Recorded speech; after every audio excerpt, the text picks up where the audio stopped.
So I couldn't wait to do another 500-pound squat. I couldn't wait to do another 500-pound bench press. I couldn't wait to do another 2,000 reps of sit-ups. I couldn't wait for the next exercise, for the next half hour of posing and all the kind of things that you have to do to be a champion.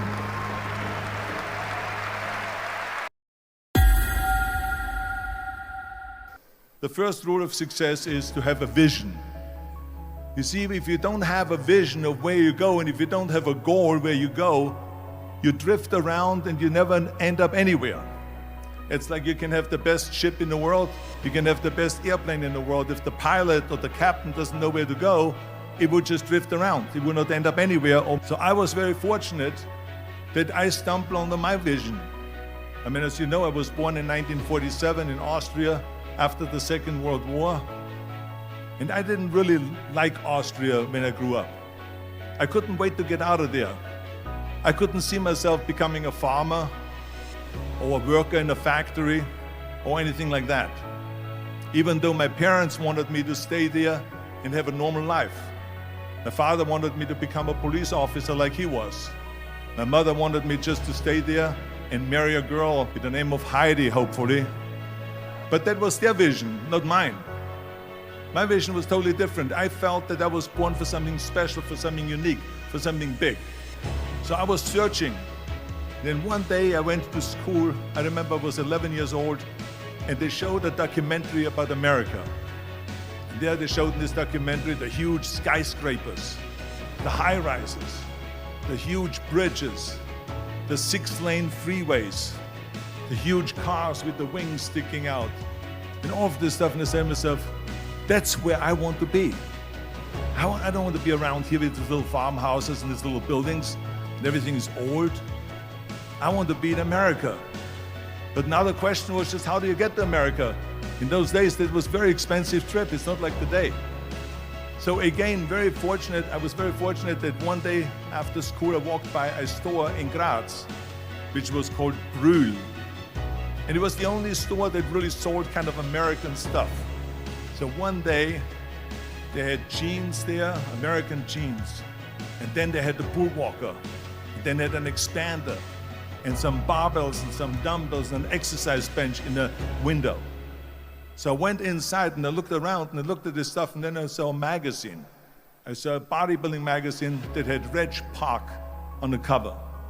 Reg Park was then a 3-time Mr. Universe. And I saw him on the big screen as Hercules. And on the cover it said, how Reg Park, Mr. Universe, became the Hercules star. That's what the cover story was all about. So I looked at the cover and I said to myself, I got to get this magazine. So I bought the magazine, I took it home and I read it over and over from the front page to the back. It had everything in there, how he trained, how he was working out in Leeds, England, in a factory town, how he worked out every day for 3-4 hours and became the strongest man of Europe, and how he won Mr. Europe and Mr. Great Britain, and then eventually Mr. Universe, and how he won the second Mr. Universe and the third Mr. Universe, and how he was discovered to play the starring role in Hercules. I read that and I said to myself, wow, this is the blueprint for my life. This is exactly what I want to do. I want to become a bodybuilding champion just like Reg Park. I want to get into movies just like Reg Park. And I want to make millions of dollars and be rich and famous just like Reg Park. Do you know how great it felt that I knew where I was going?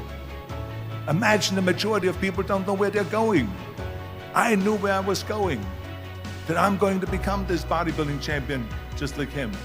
So it was just a question of how do you do it? I was so relieved, because when you have a goal, when you have a vision, everything becomes easy.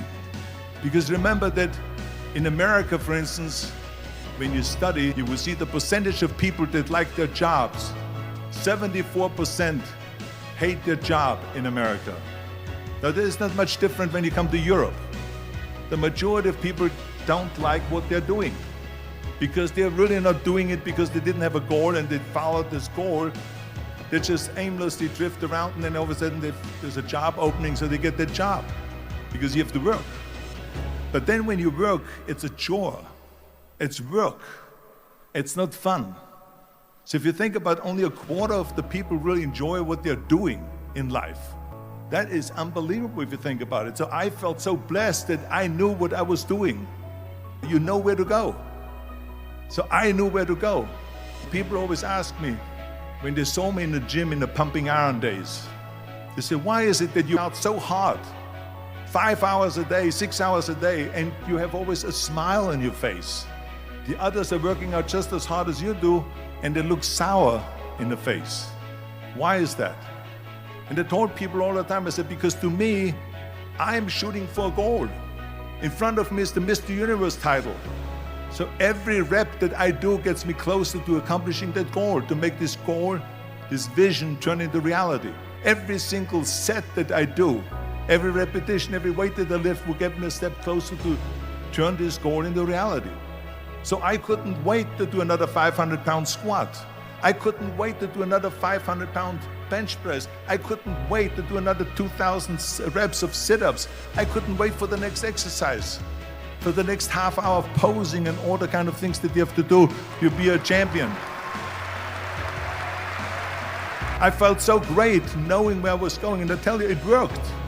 I mean, think about it. And at the end, I was just not visualizing just my exercise, but I was really lifting the trophy over my head.